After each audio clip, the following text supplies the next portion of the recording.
अब मोदी को अफगानिस्तान में कम जिल्लत उठाना पड़ी, इतनी जिल्लत उठाना पड़ी है, इतनी शर्मिंदगी का सामना करना पड़ा है, ये कोई कम है?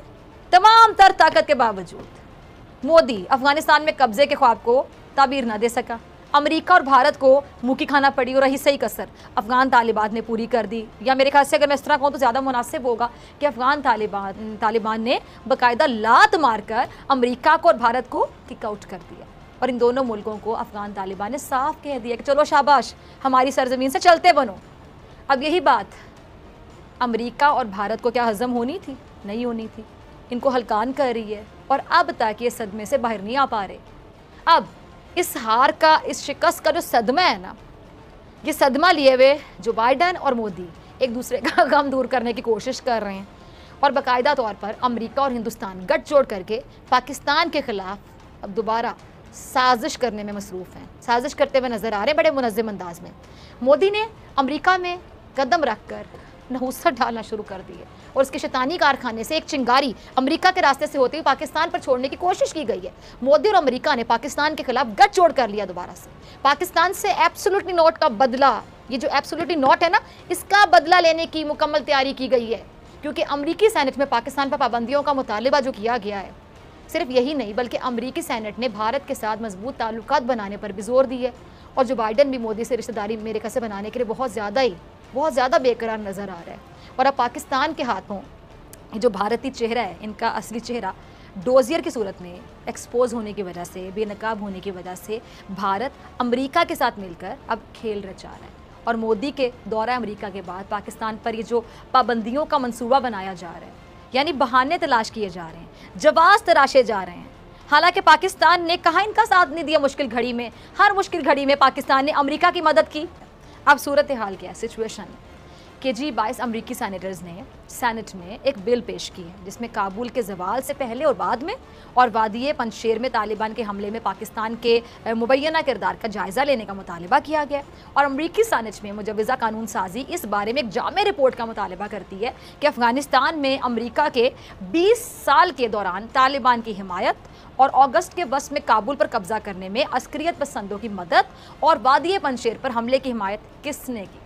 और मुजवज़ा कानून साजी में सेक्रेटरी ऑफ स्टेट से मुतालबा किया गया है कि वो सेक्रेटरी दिफा और नेशनल इंटेलिजेंस के डायरेक्टर से मुशावरत करके मुतालिका कांग्रेस कमेटियों को भी इन तंजीमों के बारे में रिपोर्ट पेश करे जो तालिबान को मदद फराहम करती हैं। अच्छा नाज़रीन, अंदाज़ा कीजिए कि वो अमेरिका जिसके हर दुख में हम शरीक रहे, अपनी जान की कुर्बानी, मतलब जान की कुर्बानी से बढ़कर क्या होती है, जान की कुर्बानी दी, माल की कुर्बानी दी, और वो हमारे गिर्द पाबंदियां लगाकर घेरा तंग करना चाहता है। मोदी और जो बाइडन की जब मुलाकात हुई तो जो बाइडन ने मोदी से क्या कहा कि क्या हम रिश्तेदार हैं, जिसमें मोदी ने कहा कि जी हाँ हम रिश्तेदार, और बाद में दोनों हंस पड़े। जो बाइडन को मोदी से रिश्तेदारी बनानी है क्योंकि उसने पाकिस्तान को सबक सिखाने की ठान ली है। अच्छा, आलमी मंजरनामे पर ये जो गहरी नज़र रखते हैं उनका ये भी ख्याल है कि पाकिस्तान अमेरिका में दो तरफा ताल्लुकात और सिफारती रवाबित में अफ़गान सूरत हाल के बाद जो बेहतरी है ना वो आने लगी है। और पता नहीं ये कैसी बेहतरी है जो नज़र नहीं आ रही है, और जो नज़र आ रहा है वो कुछ और है। और तल्ख हकीकत क्या है कि अमेरिका का जो झुकाव है वो भारत की तरफ है।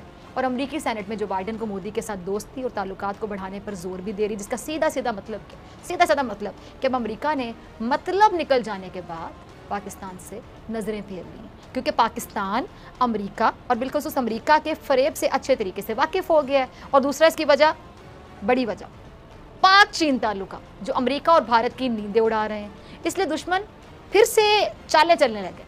अमेरिका खुद को क्या कहता है जी, आलमी हुकूक का चैंपियन कहता है, लेकिन इसे भारत के सियाक करतूत नज़र नहीं आते, भारत की असलियत नज़र नहीं आती, भारत की औकात नज़र नहीं आती।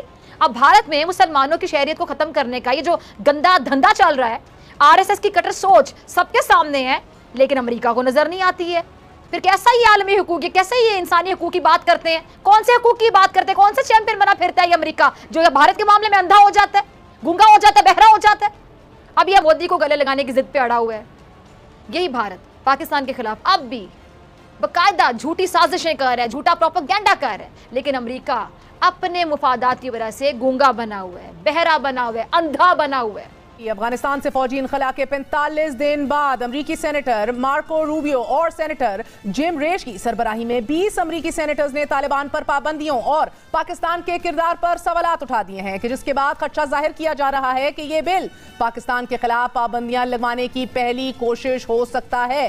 दहशतगर्दी निगरानी और एहतसाब बिल में तालिबान का साथ देने वालों के खिलाफ कार्रवाई का मुतालबा करते हुए रिपब्लिकन सेनेटर्स ने सवाल किया कि पाकिस्तान समेत किन ममालिक ने तालिबान को सफारती, मुआशी और सिक्योरिटी मदद फराहम की। जायजा लिया जाए कि साल 2001 से 2020 तक पाकिस्तानी हुकूमत ने तालिबान की कैसे मदद की, तालिबान को पनाहगाहें, ट्रेनिंग और मनसूबाबंदी समेत क्या इमदाद दी गई। नाजरीन, 57 सफ़ात पर मुश्तमिल इस बिल में वादी पंशीर और अफगान मुज़ामत के खिलाफ सितंबर 2021 में तालिबान के हमले के लिए हुकूमत पाकिस्तान समेत रियासती और गैर रियासती इदारों की हमायत का अहाता होना भी डिमांड किया गया है। तर्जुमान दफ्तर खारजा आसिम इफ्तिखार ने अमरीकी सेनेट में मसवदा कानून को बिला जवाज करार देते हुए कहा है कि तमाम हवालाजात पाक अमरीका ताउन की रूह के मुनाफी हैं। सेनेटर जैक रीड की सरबराही में रिपब्लिकन और डेमोक्रेट्स फौजी कमान के साथ साथ पाकिस्तान के हवाले से भी सवालात और कॉमेंट्स देकर अपनी गलतियों का मुद्दा पाकिस्तान पर डालने की कोशिश करते रहे।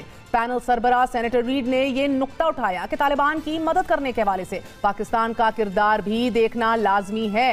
नाज़रीन, 6 घंटे जारी रहने वाले सेनेट कमेटी बराए आर्म फोर्सेस इजलास में एक मौके पर अमरीकी chairman joint chief general mark Miller ने कहा कि हमें पाकिस्तान के किरदार को पूरी तरह जांचने की जरूरत है और यह भी देखना होगा कि तालिबान अमरीकी फौज के दबाव के सामने 20 साल तक कैसे खड़े रहे, कि जबकि अमरीकी सेंट्रल कमांड के सरबराह जनरल मार्क मिलर और जनरल मैकेंजी ने खबरदार किया कि पाकिस्तान को अब जिस तालिबान से निमटना पड़ेगा वो पहले से मुख्तलिफ हैं और इससे उनके ताल्लुकात पेचीदा हो जाएंगे। नाज़रीन, अमरीकी कांग्रेस में जमा करवाए जाने वाले इस बिल और सेनेट कमेटी बराए आर्म फोर्सेस की मीटिंग के बाद अब हमें भी खुद एहतसाबी की ज़रूरत पड़ चुकी है। लेकिन ये पोटेंशियल सैंक्शंस और पाकिस्तान के हवाले से रिव्यू करना और असिस्टेंस जो और हमारे ताल्लुकात के ऊपर बड़ा सा सवाल या निशान लग जाना, we must be doing something wrong कि हमारी कहानी कोई और अपनी ज़बानी सुना रहा है। पाकिस्तान के लिए क्या कंसिक्वेंसेस हैं? हाँ।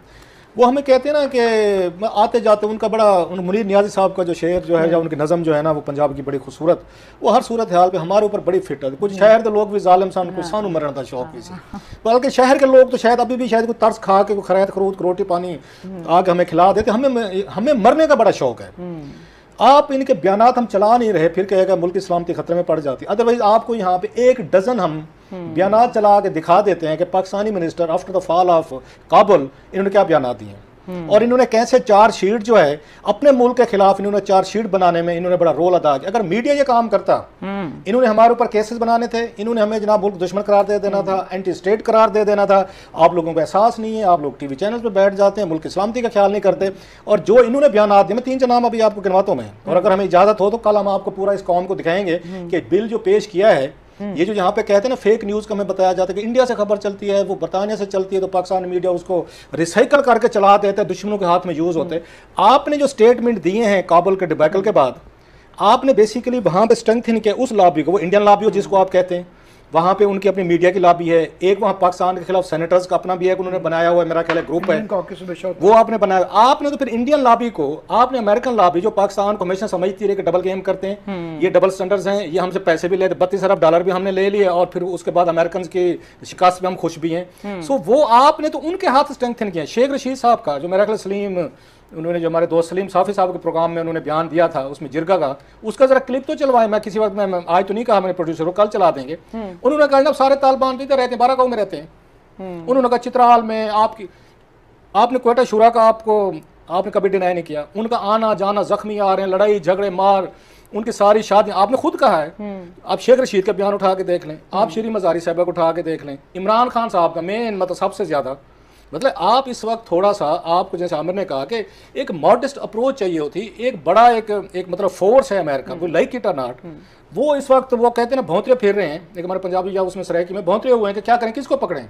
वो बंदा ढूंढ रहे हैं जिसके उस पे आके गले में छुरी फेरें। आपस में जब आप ये देखें कि व्हाइट हाउस की और आपकी वहां पे पेंटागन की इतनी बड़ी वाइड एक डिवाइड आ रही है और पूरी दुनिया देख रही है कि बाइडेन साहब कुछ और कह रहे हैं, उनके जर्नल्स कुछ और कह रहे हैं वहां पे। अब उन्हें बंदा तो कुछ चाहिए कि ये सारे का सारा कुछ आपने कैसे डालना है ना। आपने यहाँ पे पूरा उस वक्त भी मैं और आमिर साहब हम रिकॉर्ड पे हैं, ये नहीं कि आज हम बड़े वो कहते हैं शाने बनने की कोशिश कर रहे हैं, उस वक्त भी हम कह रहे थे और उस वक्त भी कौम नाराज हो रही थी कि आप लोग ये ऐसी बातें कर रहे हैं। हमने उस वक्त भी कहा था कि काबुल के इस फाल पे अब थोड़े से मॉडेस्ट रहें, अपने आप को बिल्कुल जाके ओनरशिप ना लेना शुरू कर दें कि हमारे बच्चे हैं, हम इनके गॉड फादर हैं, हम इन्हें समझाएंगे, इनकी हुकूमतें बनवाएंगे। अब इमरान खान साहब ने कहा था उज़्बेकिस्तान को, कहा जी आप आएँ, उसके बाद तालिबान ने बयान उन्होंने जारी किया। और हमें कहीं से मजे की बात है जो फॉरेन ऑफिस का काम था जो आमिर ने बात की, कहीं नजर नहीं आता। यहाँ हर मिनिस्टर फॉरेन आपके फॉरेन मिनिस्टर बना हुआ है। वज़ीर-ए-आज़म को मना करना पड़ा था कि इस पे सब बात ना करें। कैसे ना, जब वज़ीर-ए-आज़म साहब खुद ऐसे प्रोवोकेटिव स्टेटमेंट दे रहे थे तो वजीर तो बेचारे अभी अगर देखें मासूम है, हम बात नहीं कर रहे। इस सारे प्रोसेस के पीछे अगर किसी पे जाके गिरेगा कोई ना कोई तो इमरान खान साहब के बयान आते सबसे ज्यादा उन्होंने मतलब मैं कहता हूँ वो प्रवोक करने वाले बयान अगर दिए गए हैं जो यूज होंगे अब वो इमरान खान साहब के, वजीर तो बाद में है ना। सो उन्हें कोई एहसास नहीं है, इसको ना अपनी वो फेलियर समझेंगे कि आपको बाज दफा जो आता है ना कि एक मोहल्ले में बहुत बड़ा एक वहाँ फिर रहा होता है, आपने उसका रुख अपनी तरफ कर लिया कि भाई साहब आप बंदा ढूंढ रहे हैं इधर देखें। अच्छा दुनिया के 50 मुल्क इधर थे, इन्वॉल्व थे, नेटो फोर्सेस से, इंटरनेशनल फोर्सेस थी, अमेरिकन से, ब्रिटेन थे। अब 50 मुल्कों की जो आवाम जो है उनको ये मैसेज किया है कि आपको जो यहाँ पे जो कुछ आपको यहाँ पे हजमियत हुई है, आपको शिकस्त हुई है, आपको मार कुटाई हुई है, आपको जो कुछ हुआ है उसका जिम्मेदार कौन है? वो अगर सारे कहेंगे पाकिस्तान मीडिया पहले आपके, इंटरनेशनल मीडिया पहले आपके खिलाफ है, इंडियन लॉबी आप खुद कहते हैं खिलाफ है, वहां पे सेनेटर्स की बहुत बड़ी तादाद अमेरिका में आपके खिलाफ है। आपने सबको एक रीजन दे दिया कि कोई बंदा आपने ढूंढना है ना जी, हम हाजिर हैं जनाब, आप आए हमारे ऊपर चार्जशीट करें, एक नया कट्टा खुल गया वहां पे खैर से। इसके बाद अच्छा कौम कहेगी नहीं, लास्ट वर्ड लंबी बात होगी, कोई नहीं जी बहादुरी दिखानी चाहिए, बहादुरी फिर दिखाएं, फिर महंगाई पे चीखें ना मारें। इमरान खान साहब स्टैंड ले रहे हैं, शेख रशीद साहब ले रहे हैं, शीरी मजारी साहबा ले रही हैं, शाहमुद कुरैशी ले रहे हैं, हमारा मीडिया बादशाह उन्होंने बांस पे चढ़ाया हुआ है पूरी कौम को, फिर डॉलर आज 172 रुपए का हो गया।